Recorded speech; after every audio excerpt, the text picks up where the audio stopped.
Hello दोस्तों, मेरा नाम है असलम मलिक और आपका स्वागत है हमारे YouTube channel online coaching centre पर। दोस्तों, लास्ट वीडियो में हमने आपको रेगुलेटिंग एक्ट और पिट्स इंडिया एक्ट से संबंधित महत्वपूर्ण प्रश्नों का अध्ययन कराया था। आज हम सभी चार्टर एक्ट से संबंधित प्रश्नों का अध्ययन करेंगे। वीडियो शुरू करने से पहले आपसे एक रिक्वेस्ट है, अगर आप हमारे इस चैनल पर नए हैं तो हमारे इस चैनल को सब्सक्राइब कर लें तथा पास वाले बेल आइकन को दबाना न भूलें, जिससे आने वाली वीडियो की सभी नोटिफिकेशन आपको प्राप्त हो जाए। तो दोस्तों, चलिए आज का पहला क्वेश्चन शुरू करते हैं। किस चार्टर अधिनियम द्वारा कंपनी के भारत के साथ व्यापारिक एकाधिकार को अगले 20 वर्षों के लिए बढ़ा दिया गया? यानी किस चार्टर अधिनियम द्वारा कंपनी के भारत के साथ व्यापारिक एकाधिकार को अगले 20 वर्षों के लिए बढ़ा दिया गया? तो पहला ऑप्शन है आपका 1793। सेकंड ऑप्शन है 1813। थर्ड ऑप्शन है 1833। फोर्थ ऑप्शन है 1853। तो इस क्वेश्चन का राइट आंसर होगा 1793। यानी अगले 20 वर्षों के लिए 1793 चार्टर अधिनियम द्वारा कंपनी के भारत के साथ व्यापारिक एकाधिकार को बढ़ा दिया गया था। तो नेक्स्ट क्वेश्चन की तरफ चलते हैं।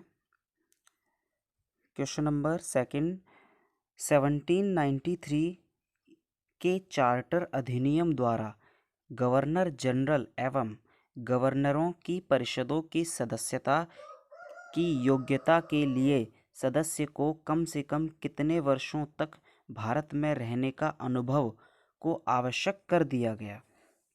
ऑप्शन ए 10 वर्ष, ऑप्शन बी 12 वर्ष, ऑप्शन सी 14 वर्ष, ऑप्शन डी 8 वर्ष। इस क्वेश्चन का राइट आंसर होगा 12 वर्ष। यानी 12 वर्ष कम से कम भारत में रहना होगा गवर्नरों की परिषदों का सदस्यता हासिल करने के लिए।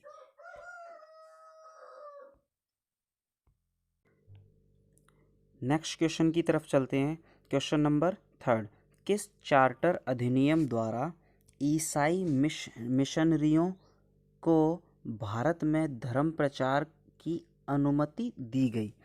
यानी किस चार्टर अधिनियम द्वारा ईसाई मिशनरियों को भारत में धर्म प्रचार की अनुमति दी गई? Option A 1793, option B 1833, option C 1813, option D 1853। तो इस क्वेश्चन का राइट आंसर होगा ऑप्शन सी 1833। 1813 चार्टर अधिनियम द्वारा ईसाई मिशनरियों को भारत में धर्म प्रचार की अनुमति दी गई। नेक्स्ट क्वेश्चन है क्वेश्चन नंबर फोर्थ, 1813 ईस्वी के चार्टर अधिनियम द्वारा भारतीयों की शिक्षा के लिए सरकार को प्रतिवर्ष कितने रुपए खर्च करने का निर्देश दिया गया? यानी भारतीयों की शिक्षा के लिए ब्रिटिश सरकार को प्रतिवर्ष कितने रुपए खर्च करने का निर्देश दिया गया? ऑप्शन ए 4 लाख रुपए, option B 3 lakh, option C 2 lakh, option D 1 lakh. तो इस क्वेश्चन का राइट आंसर होगा ऑप्शन डी 1 लाख रुपए। 1 लाख रुपए प्रतिवर्ष भारतीयों की शिक्षा के लिए सरकार को खर्च करने का निर्देश दिया गया 1813 ईस्वी के चार्टर अधिनियम द्वारा। तो नेक्स्ट क्वेश्चन की तरफ चलते हैं। क्वेश्चन नंबर 5, किस चार्टर अधिनियम द्वारा बंगाल के गवर्नर जनरल को संपूर्ण भारत का गवर्नर जनरल घोषित किया गया? यानी किस चार्टर अधिनियम द्वारा बंगाल के गवर्नर को बंगाल के गवर्नर जनरल को संपूर्ण भारत का यानी पूरे भारत का गवर्नर जनरल घोषित किया गया? Option A 1793, option B 1813, option C 1833, option D 1853। इस क्वेश्चन का राइट आंसर होगा ऑप्शन सी यानी 1833 चार्टर अधिनियम द्वारा गवर्नर जनरल को, बंगाल के गवर्नर जनरल को, यानी पहले सिर्फ बंगाल का गवर्नर जनरल कहा जाता था चार्टर अधिनियम 1833 से पहले पहले। इसके आने के बाद 1833 के चार्टर अधिनियम के आने के बाद बंगाल के गवर्नर जनरल को संपूर्ण भारत का गवर्नर जनरल कहा जाने लगा। अगला क्वेश्चन है क्वेश्चन नंबर 6। संपूर्ण भारत का प्रथम गवर्नर जनरल कौन था, कौन बना? जैसा कि इससे पहले वाले क्वेश्चन में हमने बताया कि 1833 के चार्टर अधिनियम द्वारा संपूर्ण भारत का गवर्नर जनरल कहा जाने लगा बंगाल के गवर्नर को, तो वह भारत का प्रथम गवर्नर जनरल कौन था जो संपूर्ण भारत का प्रथम गवर्नर जनरल बना था? तो वही क्वेश्चन है। Option A Lord Clive, option B Lord William Bentinck, option C Lord Macaulay, option D Lord Hastings. तो इस क्वेश्चन का राइट आंसर है option B Lord William Bentinck. Lord William Bentinck 1833 में संपूर्ण भारत का प्रथम गवर्नर जनरल बना। नेक्स्ट क्वेश्चन की तरफ चलते हैं। Question number 7। भारत में दास प्रथा को कब गैर कानूनी घोषित किया गया? यानी किस चार्टर अधिनियम द्वारा भारत में दास प्रथा को गैर कानूनी घोषित किया गया?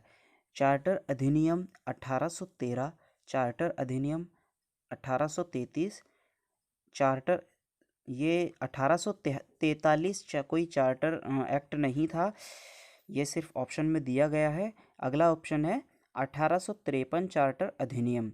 तो इस क्वेश्चन का राइट आंसर होगा option number B, option B यानी 1833 चार्टर अधिनियम द्वारा दास प्रथा को गैर कानूनी घोषित किया गया। इसके बारे में मैं एक और बात बता दूं आपको, दास प्रथा को 1843 में समाप्ति की घोषणा की गई थी, यानी दास प्रथा को भारत से 1843 ईस्वी में समाप्ति की घोषणा की गई थी, जबकि दास प्रथा को गैर कानूनी घोषित 1843 के चार्टर अधिनियम द्वारा किया गया। नेक्स्ट क्वेश्चन की तरफ चलते हैं। Question number 8। चार्टर अधिनियम 1833 द्वारा भारत में केंद्रीकरण का प्रारंभ किया गया, जिसका सबसे प्रबल प्रमाण विधियों को संहिताबद्ध करने के लिए एक आयोग का गठन किया गया। इस आयोग का प्रथम अध्यक्ष किसे नियुक्त किया गया? यानी जो एक विधि आयोग की स्थापना की गई थी, विधि आयोग का गठन किया गया था, उस विधि आयोग का प्रथम अध्यक्ष किसे नियुक्त किया गया था?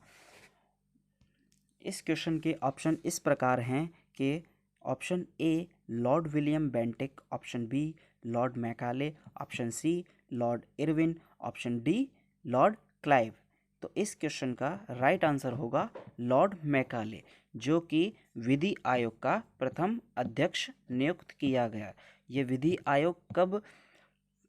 इस विधि आयोग का कब गठन किया गया? चार्टर अधिनियम 1833 के द्वारा। नेक्स्ट क्वेश्चन की तरफ चलते हैं। Question number 9। कौन सा अधिनियम भारतीय शासन के इतिहास में अंतिम चार्टर एक्ट था? यानी चार्टर एक्ट एक नहीं थे, कई चार्टर एक्ट थे। चार्टर अधिनियम 1793 जिसके बाद हर 20 साल बाद एक एक्ट लाया गया, चार्टर अधिनियम 1813, फिर चार्टर अधिनियम 1833, फिर आया चार्टर अधिनियम 1853, जो कि आखिरी चार्टर अधिनियम था। तो क्वेश्चन वही है, कौन सा अधिनियम भारतीय शासन के इतिहास में अंतिम चार्टर एक्ट था?